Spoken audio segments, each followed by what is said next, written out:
Burung.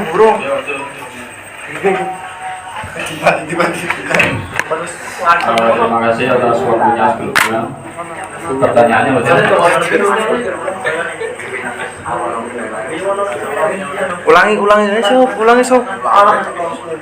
Ulangi tadi teman.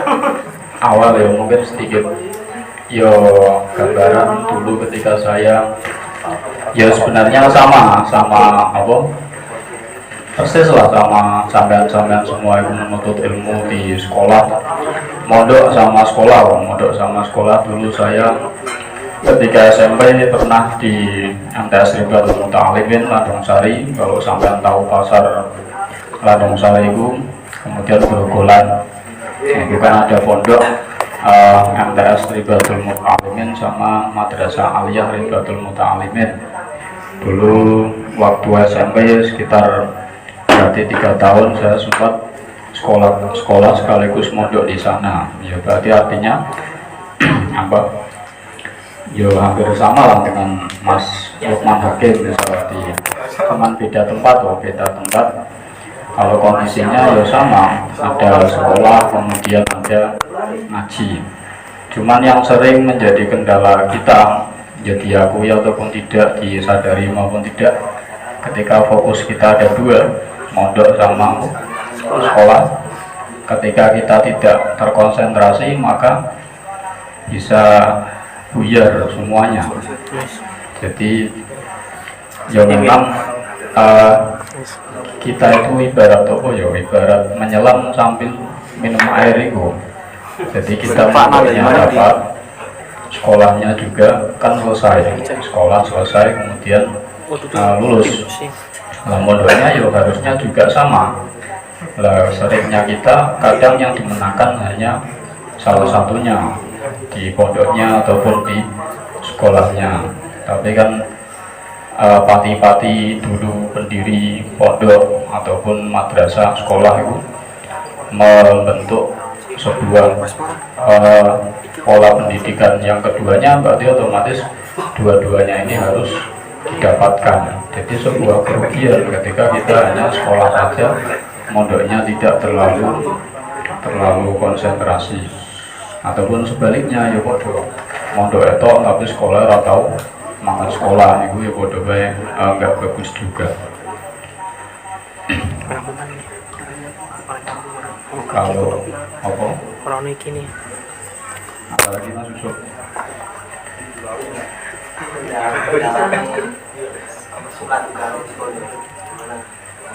Suka duka di pondok. Dulu sama sekarang jauh berbeda. Saya ambil contoh satu lah, masalah kenakalan ataupun masalah takziran. Saya melihat sendiri sampai ditakzir itu maksimal bolanya ditakzir. Paling gundul terus siram wong.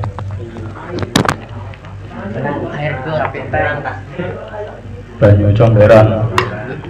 Lah kalau dulu itu saya di Ribdat, itu dipukul pakai penjalin. Dipukul pakai penjalin goro-gorone bukan masalah indisipliner, bukan masalah kedisiplinan, tapi masalah orang hafal itu dan nggak apa ngatur cuma separuh. Jadi dulu masih tingkatannya hidayatus sibyan. Jadi muhafadzah itu kan target sampai dol, jadi sampai nadum berapa itu terakhir kurang separuh nadum ikuti sabtu. Kemudian setelah dipraktekin yang sapi akrom situ tuh muhafadzah kan nampak terus kecil untuk kita kan ada berapa sih ada. Jadi yang tadi dia berapa aja kena orang dua nadom, harus kena orang dua hafalan. Jadi walaupun di tempat maupun tidak kan sama artinya. Nah itu dari sisi itu saja sudah berbeda. Nah kenapa kok saya menceritakan hal itu? Nanti untuk hasilnya juga berbeda. Soalnya kok pola pergerakannya kan berbeda. Nah dari generasi hari itu saja dengan hari ini apalagi hari-hari sebelumnya, zaman-zaman dulu misalnya simbah-simbah kita ataupun bapak-bapak kita itu yang mondoknya lebih berat lagi sistem di pondoknya. Itu masalah sistem yang wajib, belum yang ketika ditambah tirakat puasa itu. Ya alhamdulillah kalau ada teman-teman di Syafi'i Akram yang rutin melakukan puasa Senin Kemis itu sudah bagus sekali. Jadi untuk tingkatan taraf tirakatnya itu sudah bagus. Langgeng deras Al-Quran itu sudah bagus untuk hari ini, yaitu suatu hal yang baik. Nah itu kenapa kok pertanyaannya kan yang sering dimunculkan itu, kenapa kok hasilnya berbeda ataupun secara keilmuan jauh daripada orang-orang dulu. Ya memang sistemnya ataupun cara belajarnya sudah berbeda, kemudian tantangannya juga berbeda.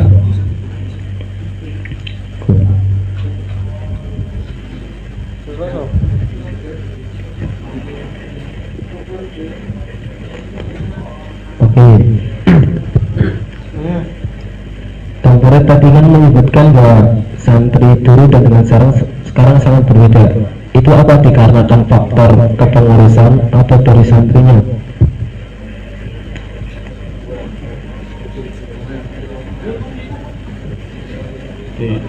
Diinterogasi. Ya mungkin faktornya banyak. Untuk faktor mungkin ya kita nggak bisa menjustis satu atau dua faktor, karena kita juga bukan peneliti yang resmi, kita nggak pernah meneliti faktor-faktor tersebut. Cuman ya kita melihat fakta lapangan ketika kita, yang sering saya sampaikan juga kepada teman-teman itu, sampai sharing dolan lah, dolan yang pondok ngendi, sampai lihat bagaimana keadaan ataupun atmosfer ataupun kegiatan-kegiatan di pondok itu dibandingkan oroan pondoknya jenengan gue. Ada plus minusnya, ya mesti ada plus minusnya, pasti ada coraknya masing-masing. Ada pondok Quran, ya kan, pondok Quran itu berarti kan fokusnya belajar Al-Quran, ngaji kitab nggak pati di nemen deh. Kemudian ada pondok tirakat, ya mau pondok tirakat, wiridan dan lain sebagainya. Ada pondok kitab, ada pondok cuman sekolah tok, ya no. Dan yang terbaru ini ada pondok IT ya no. Berarti masalah IT itu komputer, masalah dunia digital, dunia modern, yaitu pondok pesantren. Nah itu berarti kan ada coraknya masing-masing. Nah ketika demikian berarti ya kita harus tahu corak model pondok yang kita tempati itu modelnya apa. Itu yang kadang kita lupa. Corak Syafi'i Akram itu apa? Pondok apa? Hah? Pondok pesantren Salafiyah Syafi'i Akram. Ono Salafiyah loh. Ada Salafiyahnya. Salafiyah itu berarti bukan pondok modern, bukan pondok kholaf, bukan pondok baru. Berarti masih mengedepankan masalah kitab-kitab kuning, dan coraknya ketika di semi modern, karena ya tidak terlalu modern untuk Syafi'i Akram, berarti nanti jenjangnya ada kolaborasi antara hal-hal kurikulum baru dan juga kesalafan yang diambil secara backgroundnya. Karena kita kan di Jembot itu mengenal yang namanya peminatan bahasa. Itu kalau di salaf nggak ada peminatan bahasa Arab, bahasa Inggris, Mandarin nggak ada. Dan hebatnya kita bisa dua-duanya itu. Hebatnya kita salafnya sesuai, artinya di matin kita kan sudah terstruktur. Dari kelas 1 kita belajar misalnya katakan fikihnya mulai dari Safinatul Sholah, ke atasnya itu ada Safinatul Najah, ke atasnya lagi ada apa? Sulam Taufik, terus Takrib, Fatul Qorab 1, 2, terus terakhir nanti Fatul Mu'in. Nah itu pondok salaf seperti itu. Nah ditambah di sisi lain kita juga ada materi-materi bahasa Mandarin, bahasa Arab, Inggris, kemudian peminatan kitab kuning juga. Itu kan hal yang aslinya sangat baik sekali. Cuman ya dalam prosesnya apapun itu tetap membutuhkan suatu tempo untuk bisa lebih baik lagi karena kan belum lama sing mondok awal itu coba anak peminatan mulai dari tahun berapa? Hah? 2 tahun yang lalu kan, ya baru 2 tahun yang lalu. Jadi masih banyak waktu. Jadi poinnya ya kita harus menyadari hal tersebut. Jadi ibarat kita itu ikan jenis apa ini? Ikan air tawar, atau air asin laut, ataupun air yang lainnya. Nah, ketika keadaannya kok tidak sesuai dengan diri kita, itu kan kok jadinya apa? Ya nggak benar, kita nggak nyaman. Contohnya lele, misalnya lele itu tawar kok laut tawar, kita lemparkan ke selamaran misalnya, petah murah-murah. Ya kopi sama. Jadi harus menyadari, dan itu nanti ketika kita sudah menyadari berarti kan sudah nyaman, tinggal belajar fokus itu kan enak.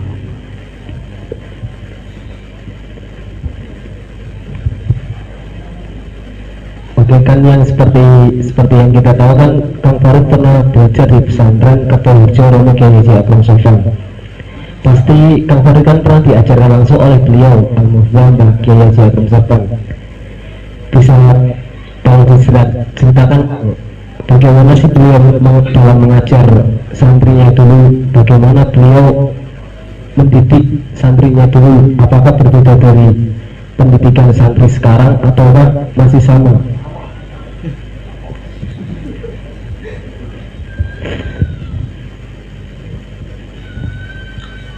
Mengenai dulu ya pengalaman berarti pasca lulus Alia itu kan tadi sebelumnya saya bercerita sampai itu saya sama mondok, sampai saya mondok, kemudian aslinya belum sempat lulus, itu saya kelas 3 awal itu belum ada 1 atau 2 urusan, kemudian mau fokus sekolahnya, kendalanya dulu ingin fokus sekolahnya. Jadi aku gelem gitu metode pondok biar fokus, dan sekolah dulu kan ada ujian nasional dan itu nasib yang harus ditentukan gitu. Ketika gagal di ujian nasional ya wes masa depan sekolah selanjutnya itu rodok angel, dan itu aku mengalami masa-masa seperti itu. Jadi pilihannya ya saya keluar. Nah, ketika Alia aku mau dipondokkan lagi, tapi aku milih sekolah.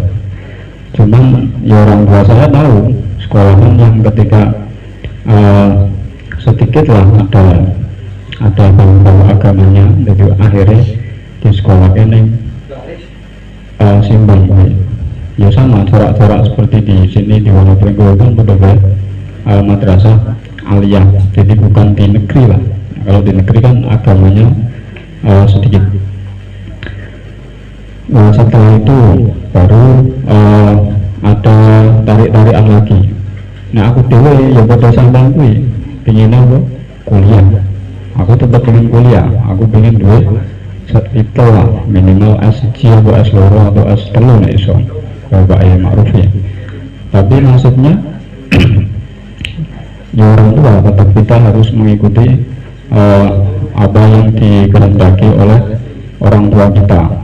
Aku paham mungkin dulu keharapan apa sehingga doa api menurut sampean, tapi ketika kok berbeda dengan orang tua, mending lalu wong tuane asli temenan.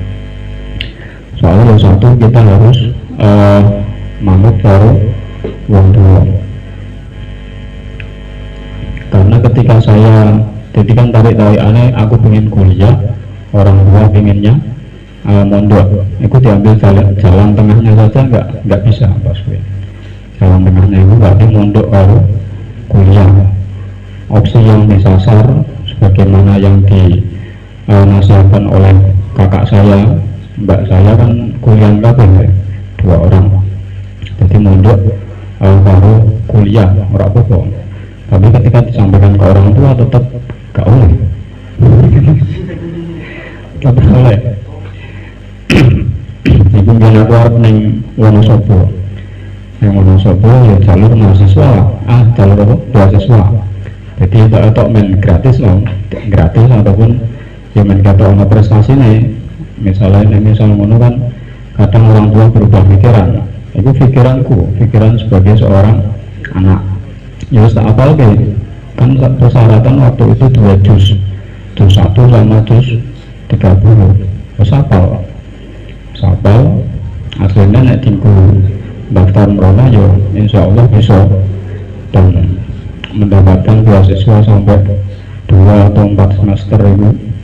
Tapi ya pada akhirnya kembali tetap mengikuti apa yang dimau oleh orang tua. Ketika itu ternyata orang tua saya kan biasa ikut ngaji di Mbaya Akrom itu. Mbaya Akrom dulu nek sampean pengen ngerti ngajinya tiap Lusana hari Ahad sama hari Selasa itu. Jadi itu sejak dulu dan dulu itu kan bukan masjid tapi musola. Nah yang ngaji hebatnya di sana bukan kalau saya Kang Raffi lalu ngaji ora. Dulu kiai kabeh ngaji. Kiai baru sepuh kabeh, senior lah. Jadi ora ono santri melu ngaji. Apa? Iya itu ora ono.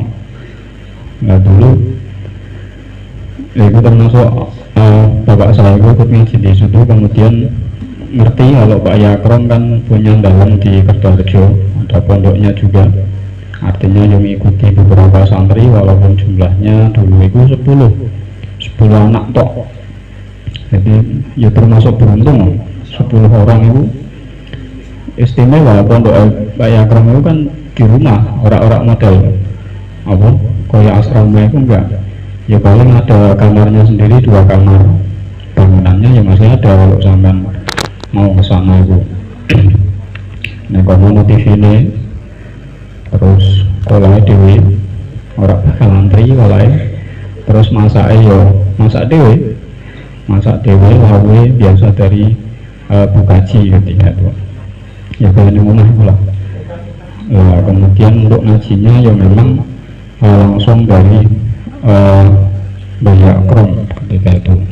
Cuman ketika saya masuk berarti kan tahun 2010, sebelumnya mungkin sudah sekitar 3 atau 4 tahun, berarti ada 4 ataupun 5 anak yang sudah 3 tahun di situ. Nah itu yang ditugasi untuk biasanya ya kalau mentor untuk memantau yang baru. Berarti saya ikutnya yang baru dan dibantu oleh kakak kelas saya yang sudah 3 tahunan di sana itu. Nah ketika itu 3 tahun, ini percaya nggak percaya itu 3 tahun sudah bisa membaca ketika itu 1 korup kosongan. Oke, berarti kan dari situ aku mikir ya, aslinya main sama kitab itu waktunya orang sulit. Syaratnya hanya fokus. Jadi 3 tahun itu bisa 3 tahun sakit. Ketika jadi modelnya yang penting kalau Mbaya Akrom itu model sorotan yang biasa sampai baca itu sampai baca disimak oleh gurunya. Itu kalau dikelatannya terus ya nanti bisa lancar. Nah kendalanya lagi kita budaya membaca itu kurang banget. Nah orang Irfan tak akan baca apa belum baca orang. Jadi Irfan ini ya baca file apa orang baca file kan orang ya itu masih kebiasaan itu yang nggak ada. Padahal sama itu rata-rata ya punya bisa baca kitab kabel, tapi kan biasa ada waktu angin kok itu kan jadi apa kemudian jadi yang baca itu yang gede-gede itu ya yang gede-gede dibaca terus setorannya langsung sama Pak Yakro.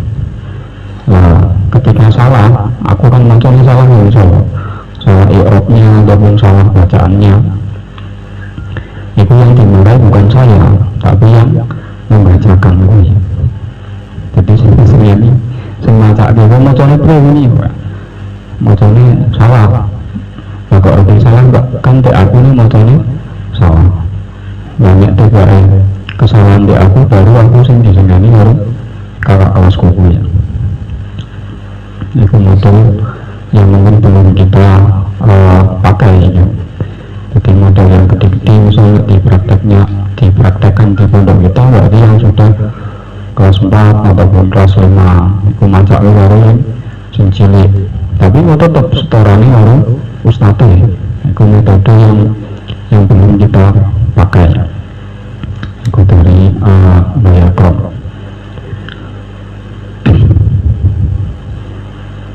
Sudah.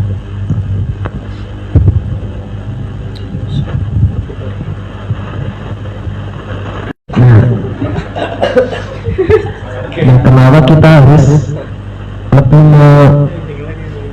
menonjolkan ke santrinya daripada ke mahasiswanya untuk bisa menjawab tantangan zaman?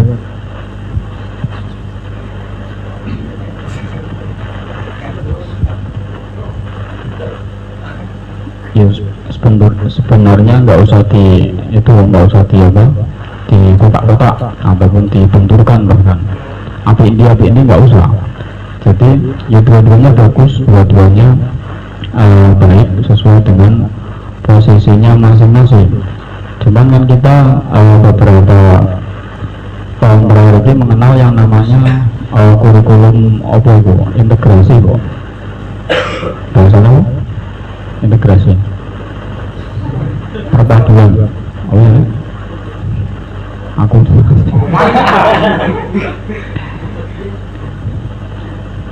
integrasi benar kok.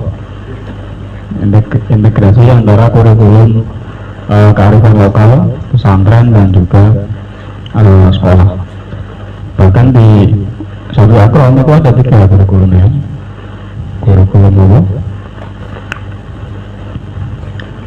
Sekolah, terus sains, satu lagi kearifan pesantren itu. Itu nanti ini gabungan antara ketiganya. Nah, ketika kita bisa menguasai tiga-tiga ini, ketika kita bisa menguasai ketiganya, berarti di dunia sains kita tetap menonjol di bidang pesantrennya, tetap kita kita menonjol juga. Terus di masalah pelajaran umum juga kita nggak kalah juga. Terus kan terbukti kemarin Divan itu mengikuti lomba kan LKS itu kan umum ya, umum lah itu Divan perwakilan dari santri yang umum itu. Jadi umumnya dapat artinya ya aslinya bisa, cuman ya mungkin nanti hasilnya hanya beberapa individu saja yang memang benar-benar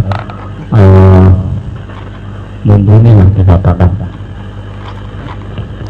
Kalau dikatakan lebih cerah masa depannya, kita melihat dulu masa depan sampai mana ini. Masa depan itu kan ada kehidupan selanjutnya, dan ini termasuk rukun iman juga kan, percaya kepada hari kiamat dan juga kehidupan setelahnya. Jadi nggak terbatasi masa depan sampai usia 40 ataupun 50 kan enggak. Jadi masa depan kan bisa kehidupan selanjutnya itu.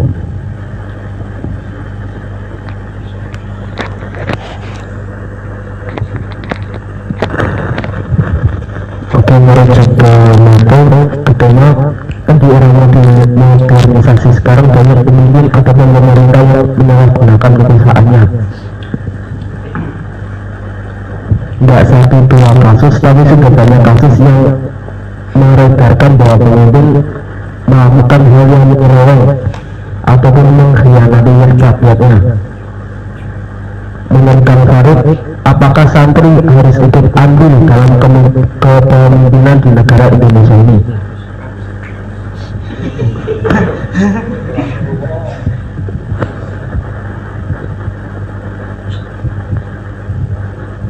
Pemimpinnya sering telat, pemimpinnya jadwalnya buka bersama jam 5, tapi katanya jam bermain. Nggak usah jauh-jauh, berarti nggak usah ke ranah negara, kita kerucutkan lagi ke bawah. Jadi pemimpin Furqa Sufi kita kok ya bicara tentang Furqa Sufi saja lah, nggak usah jauh-jauh. Furqa Sufi itu ini sampai di aktivis atau hanya sekedar simpatisan? Aktivis itu berarti ya rela mati-matian untuk memberikan apapun yang kita miliki untuk organisasi kita, apapun jabatan kita punya tugas besar untuk membawa organisasi ini ataupun kegiatan yang ada di dalamnya ini menjadi lebih baik lagi. Kalau hanya sekedar simpati itu ya orang salah kakak gitu, yang berubah bisa. Terkait mengenai organisasi ini sebelumnya ya pernah saya tulis sih, masalah organisasi itu intinya yang pertama harus punya visi, harus punya visi dan juga misi. Juga jauh beda ketika kita melihat dalam taklimnya itu kan, ketika kita mau mendapatkan sesuatu kita harus punya bekal dua. Yang pertama hikmah ataupun visi itu, kemudian yang kedua ya semangat untuk bisa menjangkaunya, atau dalam bahasa modern berarti ada visi dan misi. Ini yang kadang kita nggak tahu, ini visi Furqa Sufi itu apa. Taruhan tanya sama ketuanya lah, ketuanya udah mesti ngerti visi Furqa Sufi itu apa, Mas Rafi?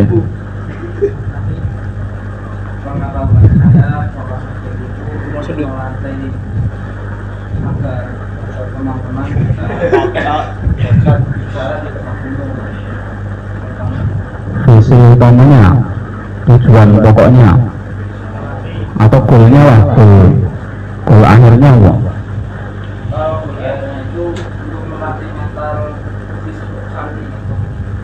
Untuk melatih mental santri ya, yaitu apa? Ya mungkin salah satunya visi yang nggak harus satu, ada banyak. Yang paling penting itu ya kenapa kita mengadakan yang namanya kegiatan musyawarah. Furqa Sufi itu kan aslinya kegiatan musyawarah, cuman kita cari bahasa yang sedikit keren lah, kajian forum, kajian sulam taufik, forum kajian kan keren daripada kita pakai bahasa masail misalnya ataupun musyawarah.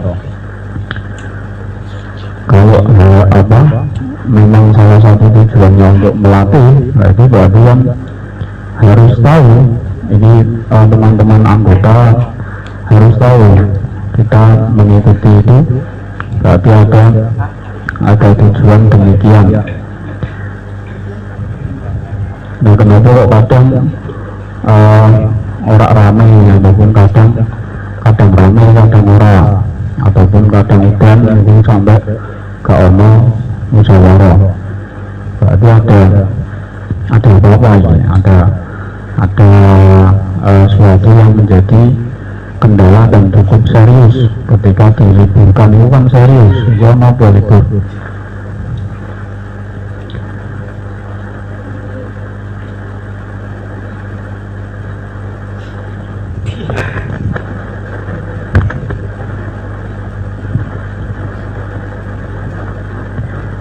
Bagaimana sih peluang santri dalam menjadi seorang pemimpin?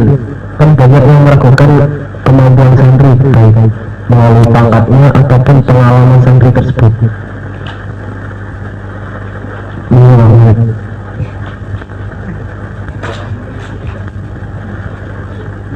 Peluang pemimpin keluarga.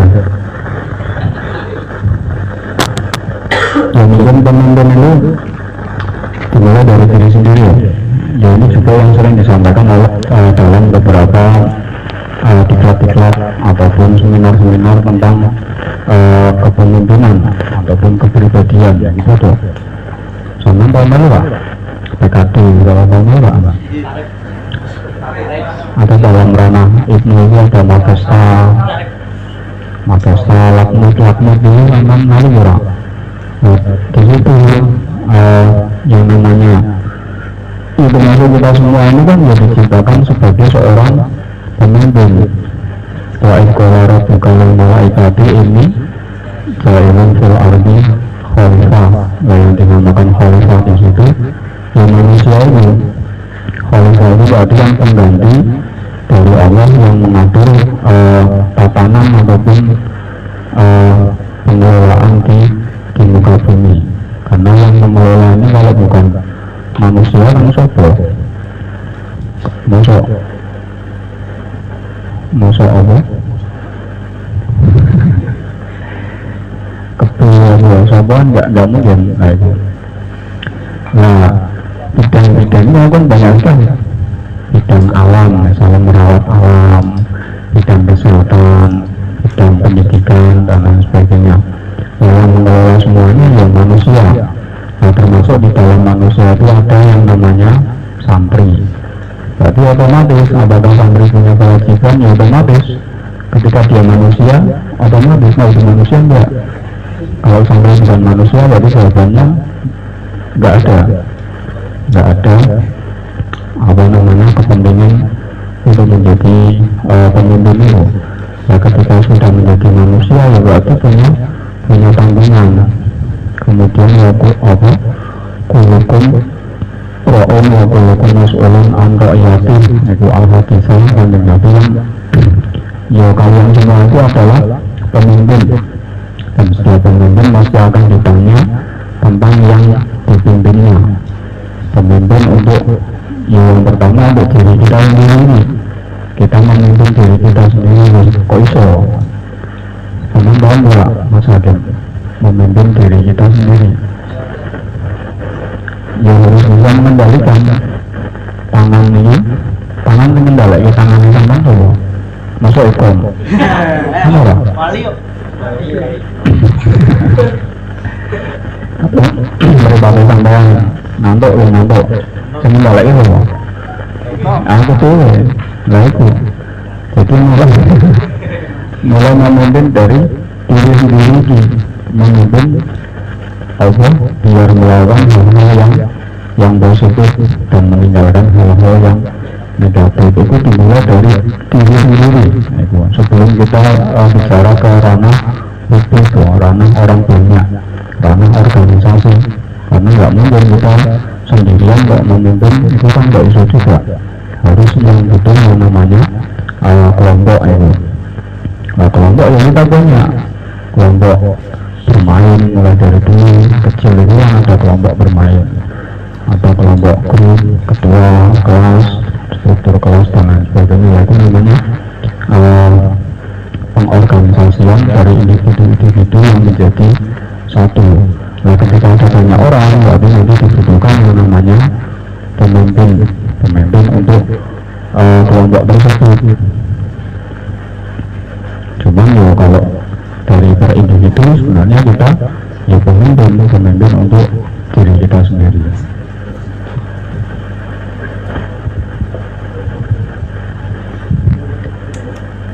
Terus bagaimana kita dapat memimpin diri sendiri dengan baik? Apakah hanya dengan menjadi santri kita sudah menjadi baik, atau ada hal lain yang mendorong kita untuk bisa memimpin diri kita dengan baik?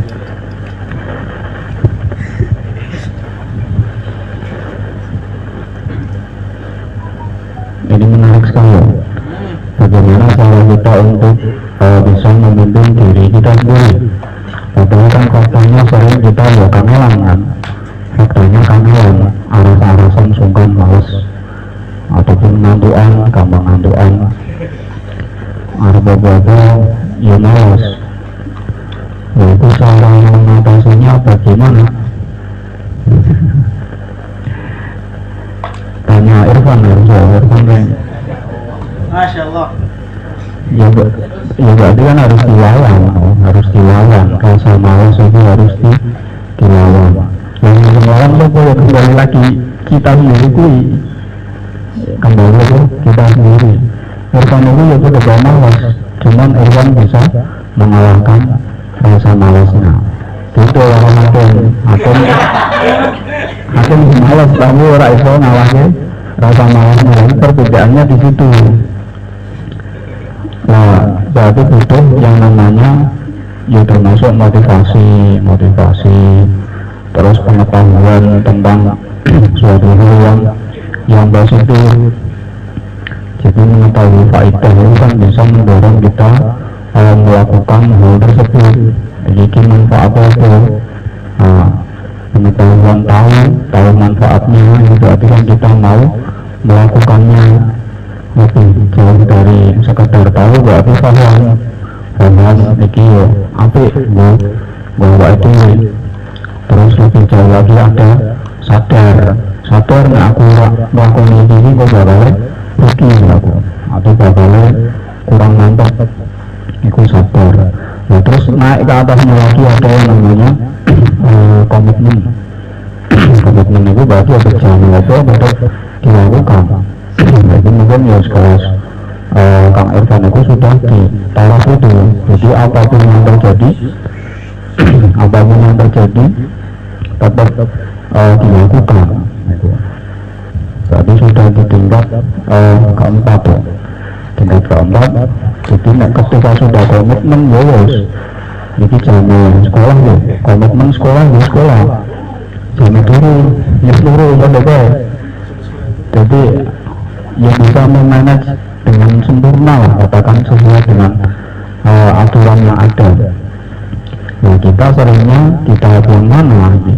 Tahap tahu atau ya paling ya itu sekolah itu apa iya, tapi kan nggak sadar.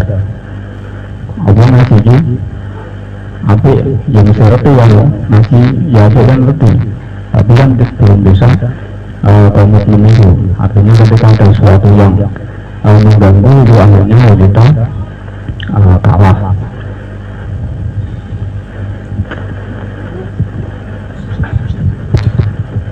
Sebelum beranjak ke pertanyaan terakhir, mungkin dari teman-teman santri ada yang ingin bertanya kepada beliau.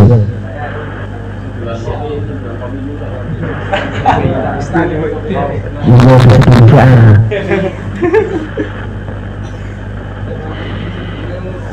Masalah ngaji kemarin biasa. Kenapa beliau kalau mengaji itu kuat berapa jam? Nah, beliau itu mau namakan apa lagi ya? Kan jam kuat 2 jam setengah sampai 3 jam bahkan ditambah sampai ke sahur. Bagaimana kita terinspirasi? Ngopi. Ini pertanyaan sedikit malu ya. Malu. Kenapa sih Kang Farid itu kalau ngaji bisa tahan lama? Apa dicas dulu, apa gimana dulu? Bisa tahan lama sampai 2 jam, 3 jam, bahkan sampai 2 jam setengah 10 sampai sahur. Insya Allah.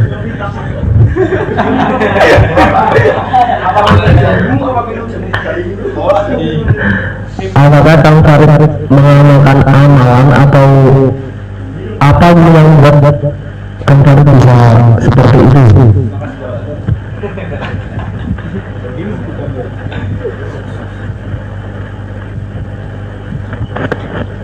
Ya, pertanyaan kedua dari Kang Raffi. Ya, kembali lagi ke yang tadi Kang Raffi, berarti ada motivasi diri yang disadari ataupun tidak. Sebenarnya itu ya penting, disadari atau tidak itu apa penting. kita itu ya sering meremehkan itu apa semangat bareng sak melakukan ibadah gitu. Ya memang kita tidak bisa dalam semua hal semangat raiso semua hal bisa eksis konsisten ya nggak bisa. Jadi hanya beberapa hal saja yang memang yang pertama ya hal yang benar-benar kita sukai, yang kita sukai terus di terus di istiqomahi. Kita kan Yusra yang mengatakan itu istiqomah khairun min alfi karamah itu. Istiqomah lebih bagus daripada seribu karamah. Artinya kembali ke dorongan diri. Terus tahapan kita itu sudah sampai mana? Kalau kita sudah sampai komitmen itu, ya apapun yang terjadi tetap wiskokui, apapun yang terjadi nggak akan berubah. Kalau diibaratkan ke organisasi, ketika semua sudah komitmen, pengurus anggota kabeh komitmen ya bagus sekali, tapi uangnya ya. Jadi kebanyakan itu ya tetap masih di tahapan tahu, tahapan paham, sadar itu kadang ya masih sedikit yang sadar. Terus ada lagi motivasi mungkin ada yang mengatakan itu kan ketika kita mutolaah sehari bisa 8 jam itu kan rezeki itu kok dulu sangat ya. Jadi termasuk amalan kan banyak jumlahnya. Ataupun tarekoh banyak, wiridan, dzikir, sholawat, sholat sunnah, puasa sunnah itu tarekoh. Nah tarekoh yang terbaik ya. Tarekoh yang terbaik taklim, wa ta'alim itu yang ngaji ini. Lah ketika ngaji di konsistenkan 8 jam satu hari, itu bisa ya rezekinya bisa lancar. Jadi rezeki lancar itu enggak suatu hal ke orang ataupun wakiahan, enggak hanya itu.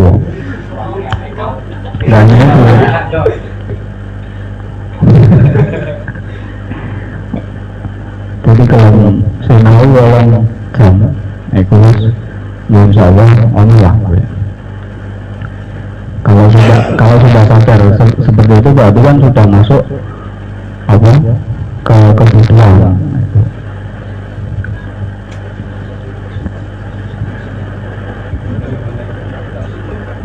Jadi kalau ngaji nggak usah sampai mesra ini.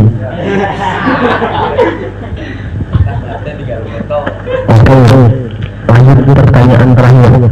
Kan di era modernisasi ini banyak faktor yang membuat santri itu lebih dikatakan lebih mengejar dunia lah.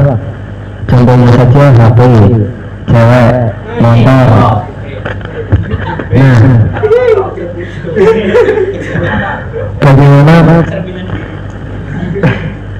bagaimana apa motivasi yang diberikan oleh Kang Farid kepada santri milenial sekarang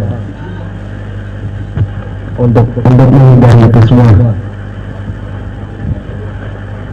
Tapi faktor yang membuat santri down.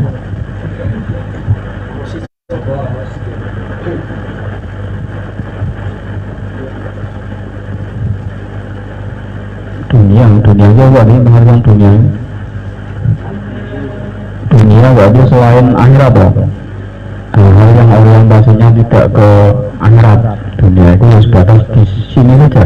Nah, itu ya sebenarnya dia tetap butuh. Buktinya kan ketika berdoa itu kita Rabbana atina fid dunya hasanah wa fil akhirati hasanah wa qina adzabannar. Jadi Islam sendiri nggak naif banget ataupun nggak ngatur teman masalah dunia ini.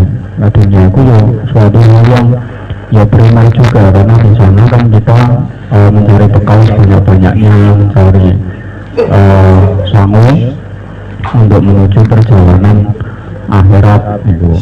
adunya masru'atul akhirat itu ya penting juga kita misalnya berdagang ataupun kita bisnis online atau buat konten dan lain sebagainya, itu penting. Dan dari sana jadi soalnya kan yang penting niatnya bagus, caranya benar, kemudian tujuannya baik.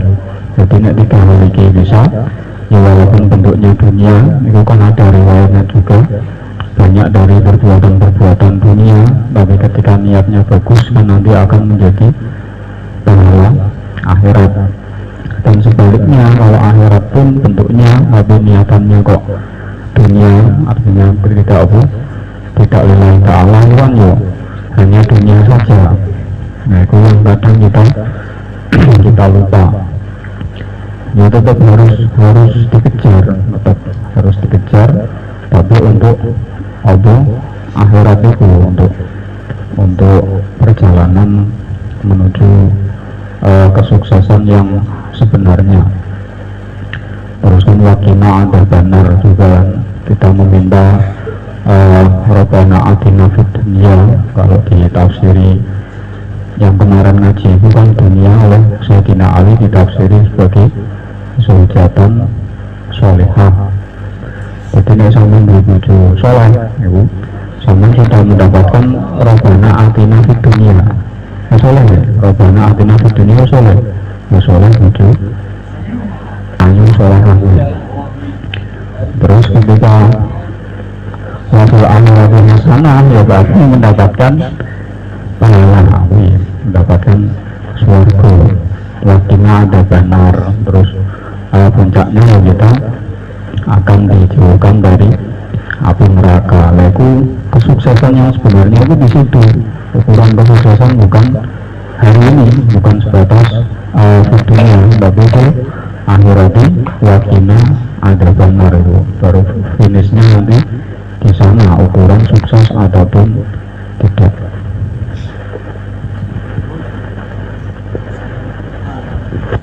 Terima kasih kepada beliau. Semoga apa yang disampaikan bisa bermanfaat bagi kita. Amin.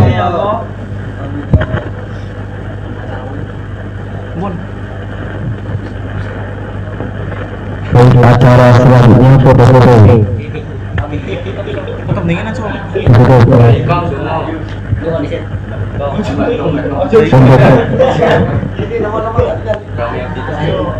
Acara yang terakhir doa bersama yang akan dibimbing oleh Irfan Ardianto.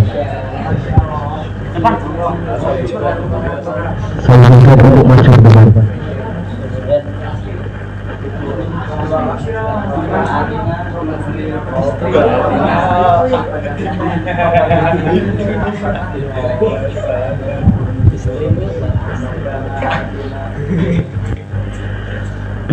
Oke, mari kita membaca surat Al-Fatihah. Semoga kedepannya bisa lancar.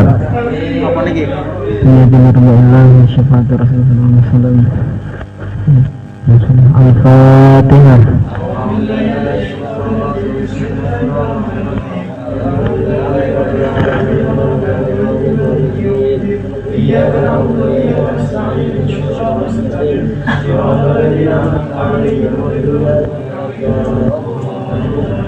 Selanjutnya membaca wal asri bersama-sama.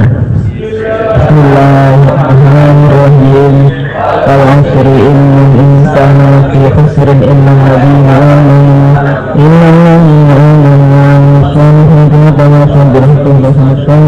Rabbana atina fid dunya hasanah wa fil akhirati hasanah wa qina adzabannar. Subhana rabbika rabbil izzati amma yasifun wa salamun alal mursalin walhamdulillahi rabbil alamin.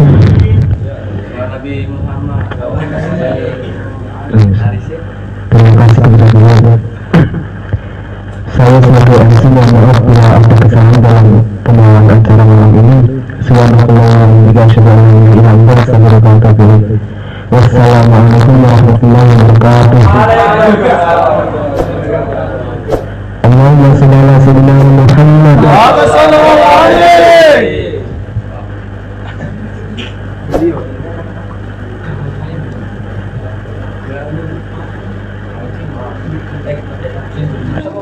Hah?